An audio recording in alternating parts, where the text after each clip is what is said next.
Good morning friends, welcome to another blog. তো আজকে কোনো ব্লগ যাচ্ছে না, আজকে দুখানা রেসিপি শেয়ার করব। তো দেখতে থাকো তোমরা। আর আজকে ওয়েদারটা তোমাদের দেখাচ্ছি। সব জায়গাতে আই থিঙ্ক এরকম বৃষ্টি হচ্ছে, মেঘলা ওয়েদার। ঠান্ডা সেরকম নেই, হালকা ঠান্ডা আছে। আমাদের রুমটাতে তো প্রচণ্ডই গরম। শীতকাল ছিল, খুব ভালো ছিল। এরপরে গরমকাল চলে আসছে। এরপরে মানে আমাদের বাস এসি ছাড়া থাকা যাবে না। অন্য টাইমে সবসময় তো এসি চলবে না, জাস্ট দুপুরে শোয়ার সময়, রাতে শোয়ার সময়। বাদ বাকি টাইমটা পুরো প্রচণ্ড প্রবলেম। তো চলো তোমাদের বাইরের ওয়েদারটা দেখাই, আর কি কি রেসিপি করছি সেটা পরপর দেখতে থাকো। দেখতে পাচ্ছ বাইরে পুরো বৃষ্টি পড়ছে, দেখো পুরো মেঘলা ওয়েদার, একদম প্রচণ্ড মেঘলা ওয়েদার। আর বৃষ্টি টিপটিপ টিপটিপ করে পড়েই যাচ্ছে। খুব জোরে হয়নি, বাস পড়েই যাচ্ছে। কী হবে দেখাচ্ছি। চিকেন করব, গার্লিক চিকেন করব। এটা তোমার ম্যারিনেট করে রেখে দিয়েছি, তোমার দই দিয়ে, হলুদ, নুন আর আদা এটা দিয়ে ম্যারিনেট করে 2 আওয়ার্সের মতো রেখে দিয়েছি। এর পরের প্রসেসটা দেখাচ্ছি। আর করব ফ্রাইড রাইস। তো চলো তোমাদেরকে রেসিপিগুলো শেয়ার। চিকেনের যে ম্যারিনেশনটা করেছিলাম দেখালাম ওই গার্লিক চিকেনের জন্য, ওটার জন্য এখানে বেরেস্তাটা ভাজবো আগে। এই যে এখানে তেল নিয়ে নিয়েছি, এবার এখানে বেরেস্তাটা ভাজবো। এখানে বেরেস্তাটা ভাজা হচ্ছে। বেরেস্তা কেমন করে ভাজো সবাই নিশ্চয়ই জানো, তো এটা ভেজে নিই, তারপরে নেক্সট প্রসেসগুলো দেখো। রসুনটা দিয়ে দিলাম এখানে। এটা একটু নাড়াচাড়া করব। নাড়াচাড়া করার পর এখানে যে বেরেস্তাটা বানিয়েছি, বেরেস্তাটা এটার মধ্যে দেবো। দেন এই ম্যারিনেট করা যে চিকেনটা আছে তারপরে দেবো, এবং সিমে আস্তে আস্তে এটা করব। চলো এটা একটুখানি ভাজা ভাজা করে নিই জাস্ট, তারপরে পেঁয়াজটা দিয়ে দেবো। আমি এখানে কালারটা একটু চেঞ্জ হয়ে গেছে, তেলটা একটু ছেড়ে গেছে। এরপরে এই পেঁয়াজটা দিয়ে দেবো। পেঁয়াজ তোমার 4টে বড় বড়, মানে মানে খুব একটা বড় নয়, তাও বড় বড় সাইজের 4টে পেঁয়াজ নিয়েছিলাম। ওটাতে একদম ঝিরিঝিরি করে কেটে বেরেস্তা বানিয়ে নিলাম। দিয়ে এরপরে এটা দিয়ে দিলাম এটার মধ্যে। নুন চিনি নিজেদের স্বাদ মতো দেবে তোমরা। আমি এটা একটু লো টু মিডিয়াম ফ্লেমে এটা আমি আস্তে আস্তে করছি। এটা যত আস্তে আস্তে হবে তত এটার টেস্ট বাড়বে। পেঁয়াজটা দিলাম, পেঁয়াজটা 1 মিনিট নাড়াচাড়া করে এরপরে মাংসটা দিয়ে দেবো। পেঁয়াজটা তো অলরেডি কুক আছেই, এটা বেশি নাড়াচাড়া করতে হবে না, জাস্ট 1 মিনিট করেই মাংসটা দিয়ে দেবে এবং মাংসটা লো ফ্লেমে আস্তে আস্তে হতে থাকবে। মাংসটা দিয়ে দিলাম। মাংসটা 2 ঘন্টার ওপরে ম্যারিনেট হয়ে গেছে, দই দিয়ে মাখানো ছিল। এটা আমার 1 কেজির মতো মাংস, তাই ছোট একটা সাইজের দই কিনে এনেছিলাম। কি কি কোয়ান্টিটিতে কি কি লেগেছে আমি পরে তোমাদেরকে মেনশন করে দেবো। আমি প্রসেসটা শুধু দেখাচ্ছি, মুখে মুখে বলেও দিচ্ছি। তো এটা এবারে আস্তে আস্তে, আমি অলরেডি চিকেনটা ম্যারিনেটের সময় একটু নুন দিয়েছিলাম, তো এরপরে এখানে আরেকটু নুন দেব। নুন দিয়ে এবারে ঢেকে এটা এবারে হবে পাশে। চলো এবারে ফ্রাইড রাইসটা করবো, দেখাবো। এটা এবারে হতে থাক সিমে। এখানে এখন বলে দিচ্ছি, এখানে একটু আমি নুন দেবো, এবারে নুন দিয়ে ঢেকে রেখে দেবো, ঠিক আছে? তো এবারে সিমে হবে এটা। এখানে কাঁচা লঙ্কা অ্যাড করেছি। তোমরা ম্যারিনেটের সময় কাঁচা লঙ্কা বা এমনি গুঁড়ো লঙ্কা অ্যাড করতে পারো, কিন্তু আমরা গুঁড়ো লঙ্কা খাই না বলে আমরা এখানে কাঁচা লঙ্কা এটার মধ্যে দিয়েছি।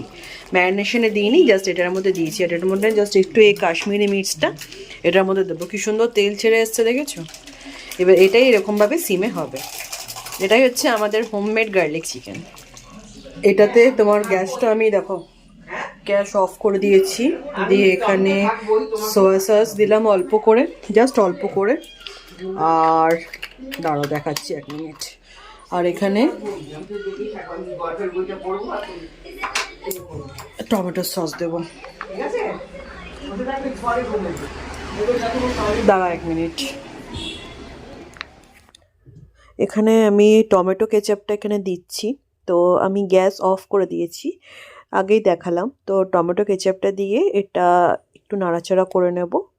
এটা হয়ে গেছে, তার জন্য গ্যাসটা অফ করে দিয়েছি। জল আর লাগিয়েনি, সিমে যেটুকু জল বেরিয়েছে সেটাতেই এটা হয়ে গেছে।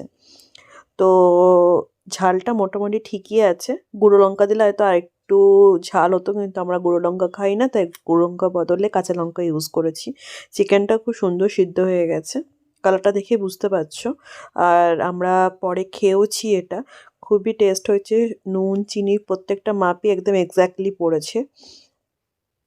তো তোমরা এরকম স্টাইলে করে দেখো হোমমেড গার্লিক চিকেন কেমন লাগে, প্লিজ কমেন্ট বক্সে জানিও। দেখতে থাকো।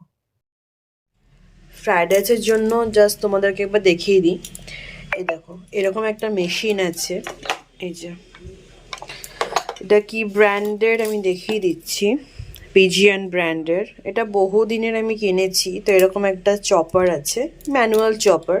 এটার মধ্যে আমি জিঞ্জার গার্লিক দিয়ে দিয়েছি এবং অনিয়নগুলো এটাতে একদম ছোট ছোট ছোট করে কুচি কুচি হয়ে যাবে এটাতে। আর পেঁয়াজটাও তাই করে নেবো, ক্যারেট, বিনস আর বাঁধাকপি এগুলো দিয়ে দেবো। এগুলো জাস্ট এটাতেই করবো, সবগুলোই করব।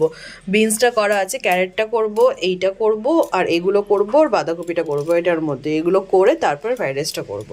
তো চলো এটা করে নিই, তারপরে দেখাচ্ছি।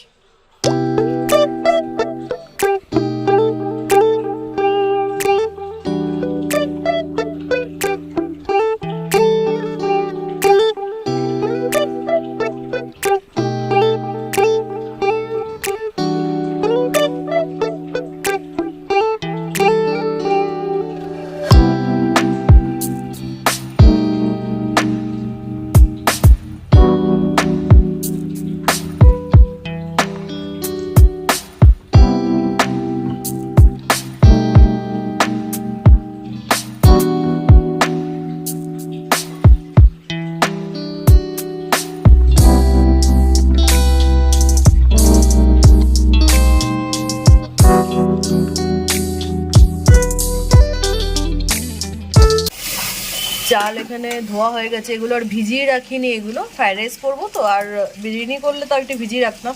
তো এটার প্রসেসটা তোমাকে বলে দিচ্ছি। যে জলটা এটা তোলো একবার একটু, এই যে জলটা এটা যখন পুরো ফুটে আসবে চালটা দেবো, আর এটার মধ্যে একটু সাদা তেল দেবো। সাদা তেল হলে কি হবে, চালগুলো ভাঙবে না এবং জিনিসটা ঝুরঝুরে থাকবে। তোমাদের প্রসেসটা বলে রাখবো, এই প্রসেসে তোমার ট্রাই করবে, তাহলে চালটা খুব ভালো থাকবে, মানে ফ্রাইড রাইসটা পুরো একদম ঝুরঝুরে হবে। ঠিক আছে, নুন চাইলে দিতে পারো একদম অল্প, বাট তেলটা সাদা তেল অবশ্যই দেবে। তো চলো, রাইসটা দেখেছো কতটা কি সুন্দর খিলা খিলা হয়েছে। এরপরে প্রসেসিংটা স্টার্ট করব। জিঞ্জার আর গার্লিক দিয়ে দিলাম, এবারে একে একে সব কিছু দেবো।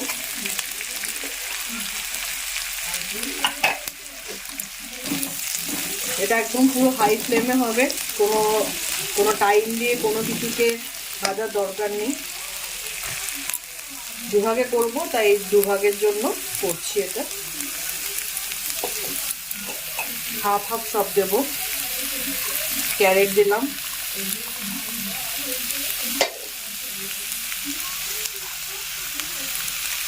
কলিফ্লাওয়ার, সরি পুরোটা কিন্তু ঘিতে হচ্ছে, ঠিক আছে, বিনস,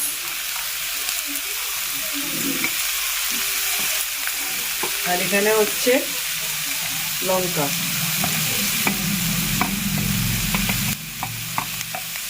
পুরো হাই ফ্লেমে করতে হবে ফ্রাইড রাইসটা, নাহলে কিন্তু টেস্ট হবে না। পুরো রান্নাটাই একদম ঘিতে হচ্ছে, পুরো রান্নাটা।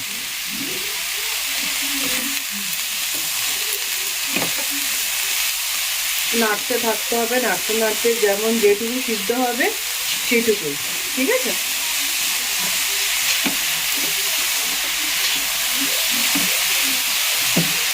ওই জন্য এত স্মল করে কাটা, যাতে চটপট হয়ে যায় হাই ফ্লেমে। কারণ যদি এবারে ঢেকে করতে যাই তাহলে জল বেরিয়ে গেলে ফ্রাইড রাইসের টেস্টই আসবে না।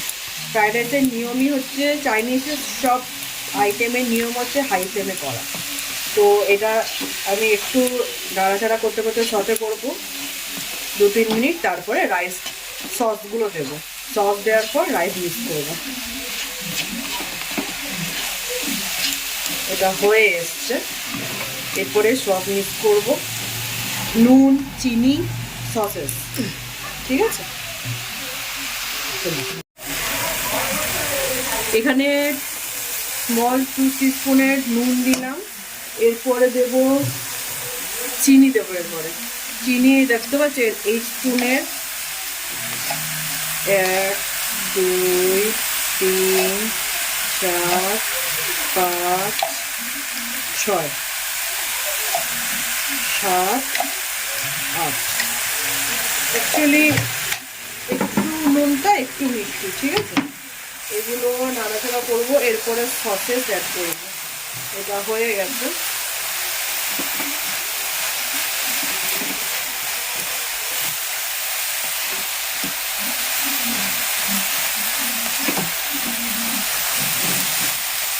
টমেটো সসটা বেশি লাগে, বাদ বাকি আইটেমগুলো কম কম দিলেই হবে। দেখাচ্ছি, এই যে এটা হচ্ছে ভিনিগার দেবো এখানে। এখানে এই 1 ঢাকার মতোই ভিনিগার দেবো, জাস্ট লিটল বিট, একটু স্পাইসি আন্দাজ মতো দেবে। সয়া সসটা আমি কমই ইউজ করবো।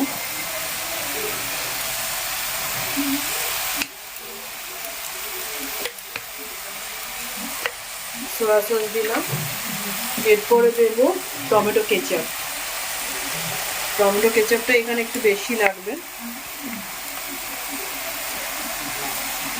টমেটো কেচাপটা 2 থেকে 3 স্পুনের মতো দেবে এটা, ঠিক আছে।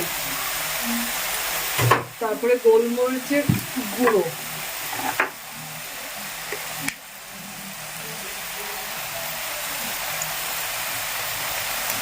অল্প করে। বাদ বাকি এবারে সব দেওয়া হয়ে গেছে। এরপরে আস্তে আস্তে রাইসটা দেবো তোমাদেরকে দিয়ে, তারপর দেখাচ্ছি। ফ্রাইড রাইসটা দেখতে পাচ্ছ, সুন্দর ঝুরঝুরে একদম হয়েছে। নুন মিষ্টি নিজেদের পছন্দ মতো, ঠিক আছে। নুন মিষ্টি ঝালটা নিজেরা টেস্ট করে দেবে। একদম দেখো, একদম ঝুরঝুরে হয়েছে, যেটা বলা হয় খিলা খিলা। একটু একটার সাথে একটা লেগে যায়নি। কড়াইতে এরকম ফ্রাইড রাইস খুব দারুণ লাগে। তো চলো, আমার একটা 1 ভাগ হয়ে গেল, আরেক ভাগ করতে হবে। তো চলো, আজকে রেসিপিগুলো এই দুটোই শেয়ার করলাম। তো আজকে এই দুটো রেসিপি শেয়ার করলাম, গার্লিক চিকেন আর মিক্স ফ্রাইড রাইস। কেমন লাগলো প্লিজ একটু কমেন্ট বক্সে জানিও, শেয়ার করো, সাবস্ক্রাইব করে দিও। তো ঘরে একটু ট্রাই করো, দেখো কেমন হয়েছে। এই প্রসেসে করো, আই থিঙ্ক ভালোই হবে। আমাদের তো খুব ভালো লেগেছে, সব কিছু একদম পারফেক্ট ছিল। তো please do like subscribe my channel. আমি পায়েল অ্যাজ ইউজুয়াল। তো গুড নাইট, চলো বাই।